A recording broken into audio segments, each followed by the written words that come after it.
My name is Liza de Guia, and I am the founder and chief storyteller of Food Curated. It's a TV and online short-form food documentary series that I shoot, edit, and produce for myself here in New York City. Funnily enough, I got into storytelling because my whole life I never felt comfortable about telling my own stories. So I got really good at telling the stories of other people. We're gonna meet some of them today because I wanna show you what I've learned from all the years of avoiding myself and what I believe is the true beauty of storytelling. Meet Sonia. I say play, I say go for it, you know, no bars held or hold or whatever. No holds barred. No holds barred. I say play with it. I say go all in, you know, no bar. What the hell? I can't even freaking remember how to say this. And then now I just moved out of your. No holds barred. No holds barred. Maybe you need a different saying. Forget, I won't say it. Well, for me, that isn't an outtake. That is everything you need to know about Sonia in like 40 seconds. You see that she's beautiful and she has this amazing smile. And you see she tries so very hard to be perfect, but she can't get it right. She's imperfect. And it's embarrassing, but it's okay because she can laugh at herself and it's funny. And in that moment, Sonia, she is just being herself. She's being real. And for some reason, you're in. You're vested. You want to know more truths about Sonia. Why? Because there's something about that clip that makes you feel connected. There's something about her you can relate to. And for me, it's all about those moments. And when I'm editing, I like to think of them as the moments of falling in love. And I want you to fall in love. I want you to love Sonia. Because when you're in love, you appreciate things more. You appreciate the food more.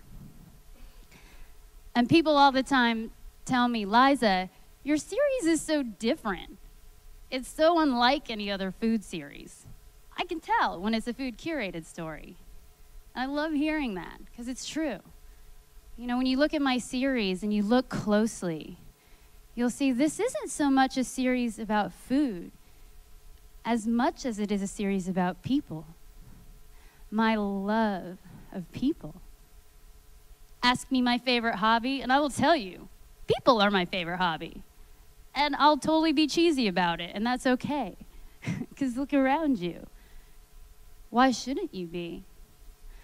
There's not one person in this room who wouldn't fascinate me.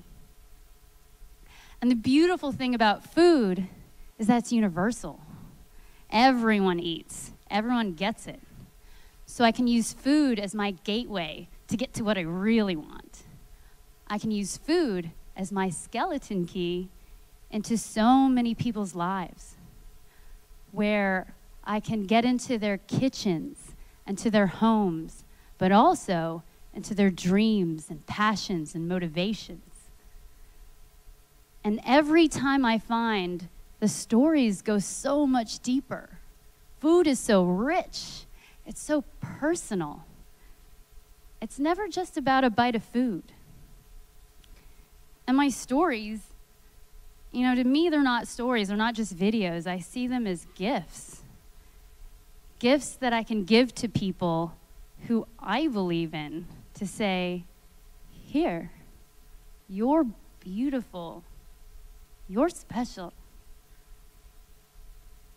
And to believe in someone gives me so much. It makes my job so much fun. But these moments, like with Sonia, they just don't happen. They actually come with a lot of care.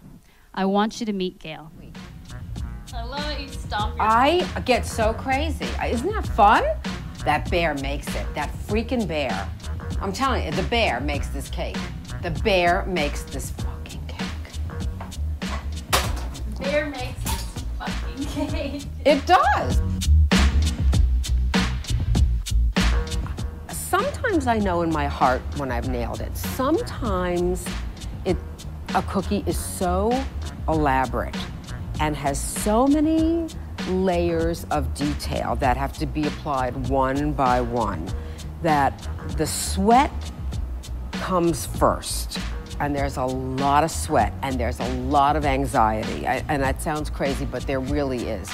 Until it all comes together and bingo, then I know I've nailed it, and then I'm really thrilled. Until then, I die a lot of deaths. But once I nail it, I'm good.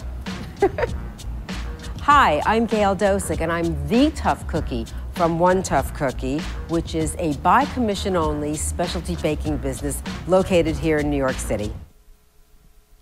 So there it is again, that moment. You love Gail even before you see her. Why? Well, she's sassy, for one, but she's got a mouth, and she isn't afraid to use it. And she's talking about a bear, a fucking bear that is this big, and she's freaking out all about it and got me all crazy and excited about it. And you, why? Because of trust. Gail, she trusts me. You see, trust in storytelling is so crucial, so necessary, and so important. It's the hardest part of my job. And without it, I can't have intimacy. I can't have authenticity. I can't have these moments of realness with people where they start to move past the cell. You know those tired lines that people give you all the time when you ask them about what they do? You know, they just seem like zombies telling it, and I don't want that. I want something real, because the cell lines are boring. So, how do you get to the real? How do you build that trust with someone? I'm gonna ask you, sir, for a little help right here. Can you stand up, please? So, what is the worst thing you've ever done to someone? Yeah. It's okay, you don't have to answer that. You see, you can't do that. You can't just ask these questions of people. That's not right. And if you do that, it's so not fair. You have to earn it. Thank you, you can sit down. There is no other answer this really sweet, nice man would have given me other than a lie or getting really defensive, because he didn't feel safe. Gail, she felt safe. And I work really hard when I'm telling my stories to create safe spaces for people so they can tell their stories. I create safe spaces so they can answer the hard questions. And when you create safe spaces, you know, you do that by coming to the interview. I come to the interview as a friend. I come ready, and I come excited, and I let them know, you know, your answers aren't going to be criticized or judged or ridiculed. I let them feel and understand that their answers are going to be met with love, with understanding and acceptance and love. And that's so important. And they let me on the inside because they know I'm on their side. And that's my process. So like Gail, I know when I nail it. I know when I have their trust, because everything starts to flow. The back and forth, the conversation, the energy, things get real. And food steps outside of food and becomes something bigger. So why does Gail make cookies? Well, Gail doesn't make cookies so we can eat her delicious cookies that she slaved months over the recipe over. And she doesn't make cookies just to make a living. Gail makes cookies because when she was a child, her parents told her she could never be an artist. And she spent her whole life believing that. Her cookies represent so much more than just cookies. They are proof that she is an artist. Doesn't that make you all just want to have one? That's the magic. And sometimes when you go searching for the magic, you discover things about yourself too. I want you to meet Jennifer Perillo. When I hit that publish button, I release that moment that could potentially be holding me back from moving forward. And I put it out there, and then I keep myself honest, because my gosh, I've told the rest of the world about this. There's no sense in lamenting about it anymore. I may as well move on to the next thing. So in some ways, it's a little bit of a selfish act, writing in Jenny's kitchen. But I couldn't imagine not writing it. I certainly couldn't have gotten through the last year and a half of my life if I wasn't out there sharing it. And there's a lot of raw, honest emotions. I had a huge event in my life happen in August of 2011. And sometimes I look back on my old posts and I think, wow, there was really someone who was hurting. There was someone hurting a lot there. I didn't realize the degree to which I was hurting while I was going through all of it. And sometimes I wonder, should I have held back? Should I have shared less? Should I have done it a little bit more privately? And then I get emails from people. I got an email from a woman just the other day who said, I just want you to know that you're inspiring the 60+ crowd. It's not just young people that you're touching and that you reach out to. I get emails from daughters who say, my dad died when I was a kid and I never really knew what my mother was going through. Thank you for helping me try to understand and connect to her. And that's when I realized I didn't share too much.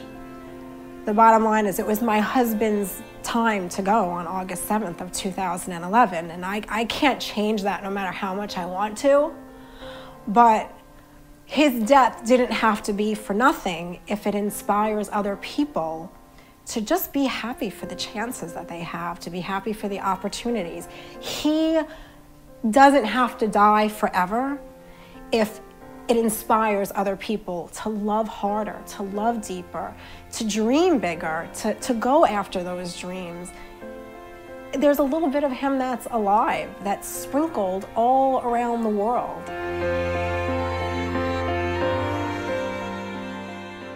That for me was such a powerful moment with Jenny. And the story was my favorite story I told this past year. It touched so many people's lives. Jenny got letters, I got letters. And it's hard to believe that this moment almost didn't happen. After months of countless emails, I just couldn't get Jenny to realize her story was worth telling. She couldn't see why it was important, and she was scared of getting too personal. And what I realized is, I can create the safest spaces imaginable. I can't expect someone to go there alone.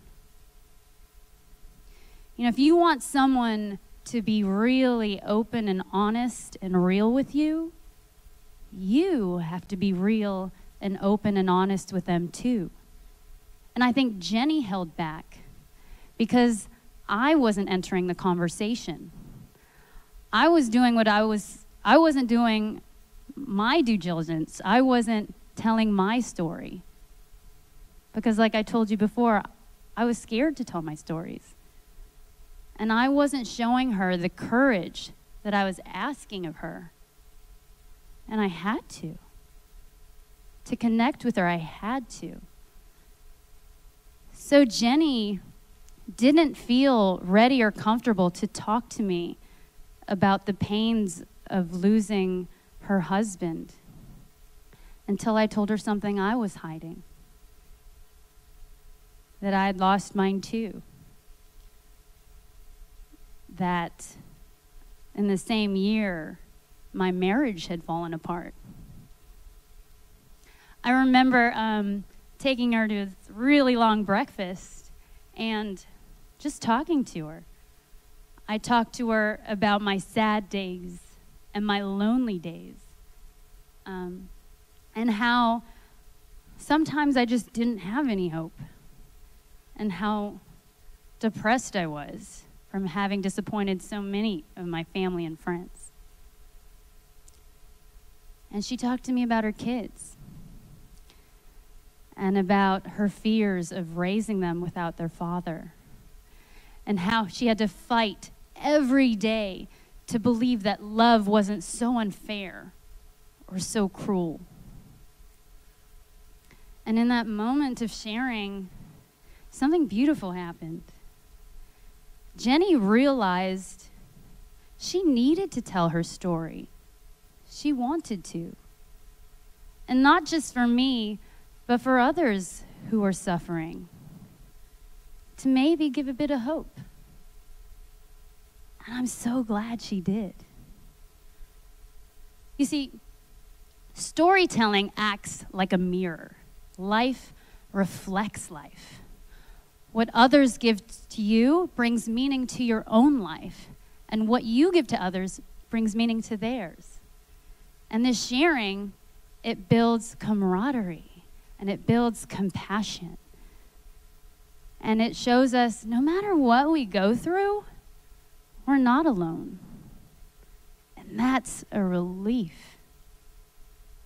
So I seek out stories to connect to life, to connect me to myself, to connect me to you, and to connect you to others. So by creating safe spaces, by building trust, by sharing, I believe we can create a world that's more intimate, more connected, and more real. In my own special way, I bring people together through the lens of food, through real stories. That's magic. So like some people say, the journey of 1,000 miles begins with a single step. I like to think sometimes it begins with a single bite. Thank you so much. I'm Liza de Guia, and I am a storyteller. Thank you.